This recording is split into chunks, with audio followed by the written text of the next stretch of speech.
CM Siddaramaiah ಪುತ್ರ ಯತೀಂದ್ರ ಮತ್ತೊಂದು ವಿವಾದಾತ್ಮಕ ಹೇಳಿಕೆಯನ್ನು ಕೊಟ್ಟಿದ್ದಾರೆ. ಕೇಂದ್ರ ಚುನಾವಣಾ ಆಯುಕ್ತರನ್ನ ಪುಡಾರಿ ಅಂತ ಹೇಳಿದ್ದ ಯತೀಂದ್ರ ಕರೆದಿದ್ದಾರೆ. ವೋಟ್ ಚೋರ್ ಗದ್ದಿ ಚೋಡು ಅಭಿಯಾನದ ಸಹಿ ಸಂಗ್ರಹ ಕಾರ್ಯಕ್ರಮದಲ್ಲಿ ಮಾತನಾಡಿದಂತಹ ಯತೀಂದ್ರ ರಾಹುಲ್ ಗಾಂಧಿ ಮತಗಳ್ಳತನವನ್ನ ಸಾಕ್ಷಿ ಸಮೇತ ಬಹಿರಂಗಪಡಿಸಿದ್ದಾರೆ. ಆದರೆ ಚುನಾವಣಾ ಆಯುಕ್ತರು ರಾಹುಲ್ ಗಾಂಧಿಯವರ ತೇಜೋವಧೆ ಮಾಡ್ತಾ ಇದ್ದಾರೆ, ರಾಜಕೀಯ ಪುಡಾರಿ ರೀತಿ ಮಾತನಾಡ್ತಿದ್ದಾರೆ ಅಂತ ಹೇಳಿ ವಾಗ್ದಾಳಿಯನ್ನು ನಡೆಸಿದ್ದಾರೆ. ಯತೀಂದ್ರರ ಈ ಹೇಳಿಕೆ ಭಾರೀ ಆಕ್ರೋಶಕ್ಕೆ ಕಾರಣವಾಗಿದೆ.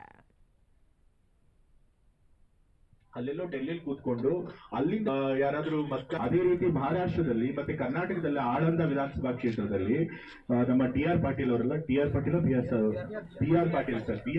ಸರ್ ಅವರ ಕ್ಷೇತ್ರದಲ್ಲೂ ಕೂಡ ಸುಮಾರು 10,000 ಮತದಾರ ಹೆಸರನ್ನ ಕೈ ಬಿಡಕ್ ಪ್ರಯತ್ನ ಮಾಡಿದ್ದಾರೆ. ಕೆಲವು ಕಡೆ ಏನ್ ಮಾಡ್ತಿದ್ದಾರೆ, ನಕಲಿ ಮತದಾರನ ಸೇರಿಸಿದ್ದಾರೆ. ಇನ್ನೊಂದು ಕೆಲವು ಕಡೆ ಏನ್ ಮಾಡ್ತಿದ್ದಾರೆ, ನಿಜವಾದ ಮತದಾರನ ಪಟ್ಟಿಯಿಂದ ಕೈ ಬಿಡುವಂತ ಕೆಲಸ ಮಾಡ್ತಿದ್ದಾರೆ.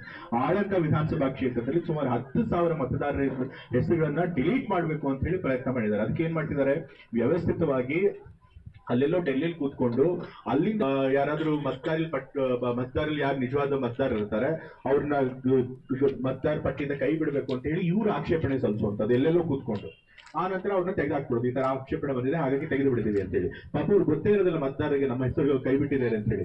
ಅವ್ರು ಗೊತ್ತಾಗೋಷ್ಟೊಳಗೆ ಚುನಾವಣೆ ಆಗೋಗುತ್ತೆ, ವೋಟಿಂಗ್ ದಿವಸ ಬಂದಿರುತ್ತೆ ಅಥವಾ ಚುನಾವಣೆ ಡೇಟ್ ಅನೌನ್ಸ್ ಆಗ್ಬಿಟ್ಟಿರುತ್ತೆ. ನಾವು ಮತ್ತೆ ಅವ್ರನ್ನ ಸೇರ್ಸಕ್ಕೂ ಆಗಲ್ಲ, ನಿಜವಾದ ಮತದಾರನ ಸೇರ್ಸಕ್ಕೂ ಆಗಲ್ಲ, ಮತ್ತೆ ಯಾರು ನಕಲಿ ಮತದಾರ ಇರ್ತಾರೆ ಅವ್ರನ್ನ ಪಟ್ಟಿಯಿಂದ ಕೈ ಬಿಡಿಸೋದಕ್ಕೂ ಆಗಲ್ಲ. ಹೀಗೆ ಮಾಡಿ ಸುಮಾರು ಲಕ್ಷಾಂತರ ಮತಗಳನ್ನ ಇವರು ಈ ರೀತಿ ಕಳುವು ಮಾಡಿಕೊಂಡು ಇವತ್ತು ಅಧಿಕಾರಕ್ಕೆ ಬರುವಂತ ಪ್ರಯತ್ನ ಮಾಡ್ತಾ ಇದ್ದಾರೆ. ಬಿಜೆಪಿ ಅವರು ಇದಾರಲ್ಲ, ಅಧಿಕಾರಕ್ಕೋಸ್ಕರ ಯಾವ ನೀಚ ಮಟ್ಟಕ್ಕೆ ಬೇಕಾದ್ರೂ ಉಳಿತಾರೆ. ಯತೀಂದ್ರ ಹೇಳಿಕೆಗೆ ಬಿಜೆಪಿ ಎಂಎಲ್ಸಿ ಸಿಟಿ ರವಿ ಕಿಡಿಕಾರಿದ್ದಾರೆ. ಯತೀಂದ್ರ ತನ್ನ ಅಪ್ಪನ ಹೆಸರಿಗೆ ಕಳಂಕ ತರುವಂತ ಕೆಲಸ ಮಾಡ್ತಾ ಇದ್ದಾರೆ. ಯತೀಂದ್ರ ಹೇಳಿಕೆ ಅವರ ತಂದೆಯ ಗೌರವಕ್ಕೆ ಚ್ಯುತಿ ತಂದಿದೆ ಅಂತ ಹೇಳಿ ಸಿಟಿ ರವಿ ಹೇಳಿದ್ದಾರೆ. ಮಾಜಿ ಶಾಸಕ ರೇಣುಕಾಚಾರ್ಯ ಕೂಡ ಈ ಹೇಳಿಕೆಯನ್ನು ಖಂಡಿಸಿದ್ದಾರೆ.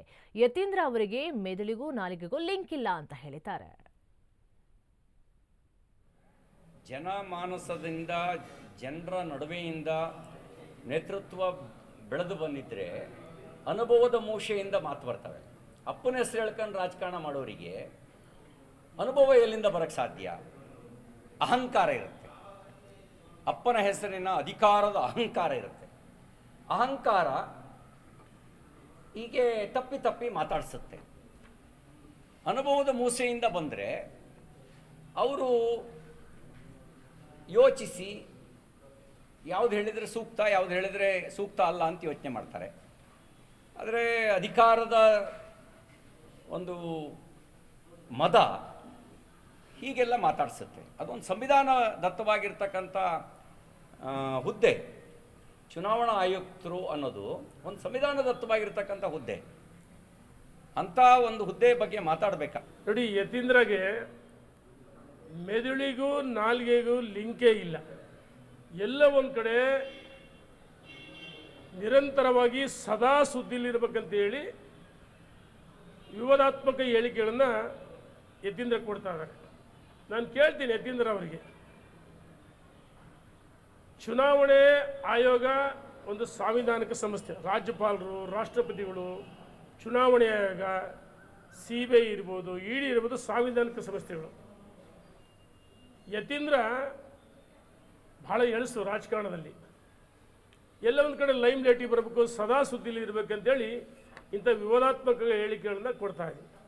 ನೋಡಿ, ಯತೀಂದ್ರಗೆ ಮೆದುಳಿಗೂ ನಾಲ್ಗೆಗೂ ಲಿಂಕೇ ಇಲ್ಲ. ಎಲ್ಲ ಒಂದು ಕಡೆ ನಿರಂತರವಾಗಿ ಸದಾ ಸುದ್ದಿಲಿರ್ಬೇಕಂತ ಹೇಳಿ ವಿವಾದಾತ್ಮಕ ಹೇಳಿಕೆಗಳನ್ನು ಯತೀಂದ್ರ ಕೊಡ್ತಾ ಇದ್ದಾರೆ. ನಾನು ಕೇಳ್ತೀನಿ ಯತೀಂದ್ರ ಅವರಿಗೆ,